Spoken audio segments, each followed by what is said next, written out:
Bonjour chers élèves, je vous présente une leçon de langue qui s'intitule L'expression de la cause et la conséquence. C'est la première leçon dans la troisième séquence, produire les péripéties de la nouvelle policière. Notre objectif, bien évidemment, c'est être capable d'exprimer la cause et la conséquence en utilisant différents moyens de la langue. Commençons par cet exemple. Ahmed n'a pas été contaminé parce qu'il restait chez lui pendant cette période dangereuse. Comme vous voyez bien, on a la proposition principale qui est en bleu et la proposition subordonnée en rouge. Là, on a le subordonnant qui exprime la cause. Oui, qui exprime la cause. Alors, on peut dire la proposition subordonnée, parce qu'il restait chez lui, exprime la cause, exprime l'origine pour lequel s'accomplit le fait énoncé dans la subordonnée principale. Oui, vous avez raison. Normalement, on a posé la question pourquoi. Et on a répondu par parce que. Alors, je peux remplacer parce que par un autre moyen pour exprimer la cause, n'est-ce pas? Oui, exactement. Vous pouvez remplacer parce que par car. On peut remplacer parce que par puisque. Et on peut dire Ahmed n'a pas été contaminé. Pourquoi? Car il restait chez lui pendant cette période dangereuse. Alors, on exprime la cause quand on montre explicitement l'origine d'un fait ou d'une action. Je répète, on exprime la cause quand on montre explicitement l'origine d'un fait ou d'une action. Passons maintenant à un tableau récapitulatif des conjonctions et locutions conjonctives qui expriment la cause.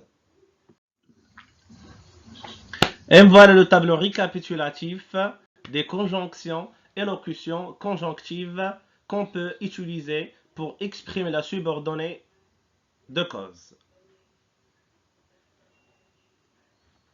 On a deux listes. La première liste, on peut l'utiliser avec le mode indicatif et le mode conditionnel.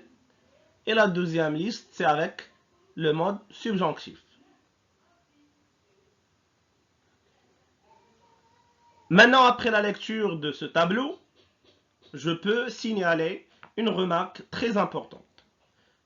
Je dis, la proposition subordonnée se place avant la proposition principale quand elle est introduite par, comme, et par, c'est parce que. J'ajoute les expressions grâce à et à cause de sont suivies d'un nom. Sont suivies d'un nom. Maintenant, on est arrivé à la deuxième partie de notre leçon, la conséquence. Voilà un exemple. Il ne lave pas ses mains si bien qu'il a été contaminé. Comme vous voyez bien, nous avons deux parties. La première partie, c'est la proposition principale, puisqu'on a le verbe principal. Et là, dans la deuxième partie, c'est la proposition subordonnée. Là, on a le subordonnant qui exprime la conséquence. Alors, le moyen utilisé, c'est si bien que. Et je peux dire que la contamination est le résultat de ne pas laver les mains. Alors, la conséquence est le résultat d'une cause. Est-ce que vous avez compris? Je répète. La conséquence est le résultat d'une cause. Et on peut dire, on exprime la conséquence quand on montre explicitement le résultat d'une action.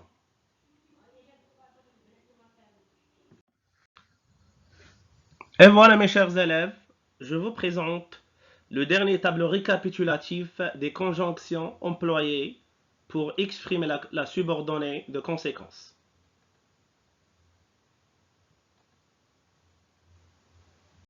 Après avoir compris la leçon, j'aimerais bien faire avec vous un exercice pour distinguer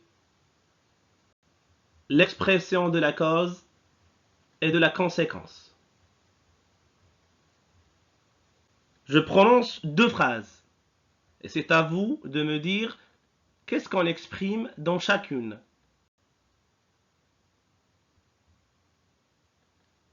La première phrase, vos empreintes ont été relevées sur l'arme du crime, donc vous êtes le coupable. Oui, on exprime la conséquence, c'est très bien. On a utilisé la conjonction donc. Passons maintenant à la deuxième phrase. La police l'a arrêté car il leur avait menti. Oui, on exprime la cause parce qu'on a utilisé la conjonction car. Maintenant, mes chers élèves, plutôt finalement, je vous invite à faire les exercices que vous avez dans le manuel Passerelle, la page 153. L'exercice je m'entraîne, la rubrique je développe et je réinvestis. Et à la prochaine leçon.